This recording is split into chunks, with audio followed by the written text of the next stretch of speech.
สวัสดีพ่อแม่พี่น้องป้องปายเบิดสุคนเนาะ FC ทางช่องแอดภูมิเลขคำนวณเนาะมื้อนี้ก็แอดภูมิก็หายหน้าหายตาไปโดนเนาะพี่น้องเนาะก็บ่ได้มาลงในช่องนี้ให้ปานใดเนาะพี่น้องเนาะต่อไปนี้แอดก็สิมาลงช่องนี้ให้พี่น้องเด้อพี่น้องเด้อบัดนี้ก็มาตามกันเนาะสำหรับแนวทางเนาะลาวพัฒนางวดวันที่17เด้อพี่น้องเด้อบัดนี้เนาะแอดก็สิมาลงให้เนาะพี่น้องสำหรับลาวพัฒนางวดวันที่17มีนาคมเนาะพี่น้องเนาะ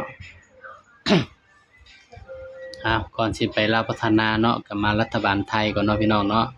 รัฐบาลไทยก่อนเด้อพี่น้องเด้องวดมื้ออื่นเนาะพี่น้องเนาะสำหรับรัฐบาลไทยเนาะ16มีนาคมเนาะเนี่ยรัฐบาลไทยก่อนเนาะพี่น้องเนาะตำไทยมื้ออื่นเด้อพี่น้องเด้อ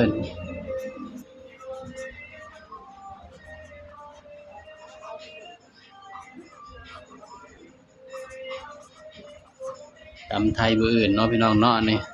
สำหรับตำไทยเนาะงวดที่16มีนาคมเนาะพี่น้องเนาะนี่ก็มาตำไทยก่อนเนาะพี่น้องเนาะก่อนสิไปตำลาวมื้ออื่นเนาะตำลาววันจันทร์เนาะพี่น้องก็มาเบิ่งตำไทยก่อนเนาะพี่น้อง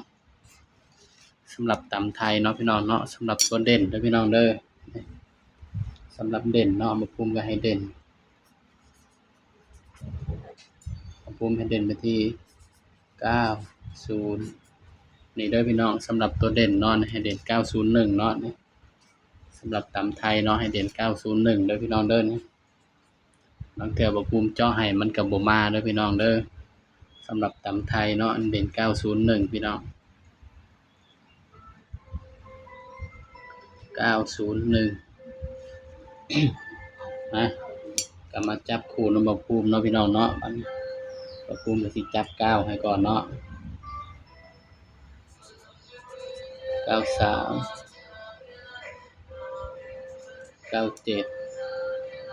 93 97ระวัง63เนาะพี่น้องสำหรับตำไทยเนาะ0มัน03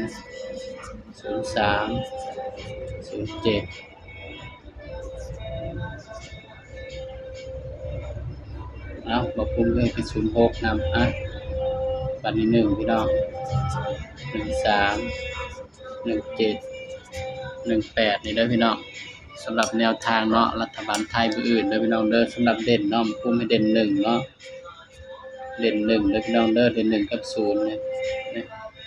นี่ก็เป็นเพียงแนวทางเนาะพี่น้องเนาะสำหรับรัฐบาลไทยมื้ออื่นเนาะพี่น้องใครมักก็แคปหน้าจอไว้เป็นแนวทางเด้อพี่น้องเด้อตัวเลขก็มีเข้ามีหลุดเนาะพี่น้องเนาะบ่ภูมิสิกันให้พี่น้องกันไว้ที่73เนาะพี่น้องเนาะสำหรับแนวทางรัฐบาลไทยมื้ออื่นเด้อพี่น้องเด้อนี่สูตร3ตัวพี่น้อง236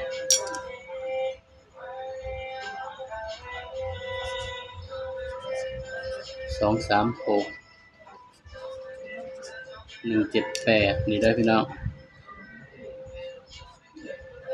นี่ก็เป็นเพียงแนวทางเนาะพี่น้องเนาะสำหรับรัฐบาลไทยงวดวันที่16มีนาคมเนาะพี่น้องเนาะนี่ก็อย่าลืมฝากพี่น้องกดไลค์กดแชร์กดติดตามช่องแอดภูมิเลขคำนวณนี่เด้อพี่น้องเด้อฝากกดแชร์หลายๆเนาะพี่น้องเนาะก็บ่าวแอดภูมิก็หาก็มาลงให้เนาะพี่น้องเนาะนี่สำหรับคลิปนี้เนาะแอดก็ฝากไว้เพียงเท่านี้เด้อพี่น้องเด้อสบายดีครับ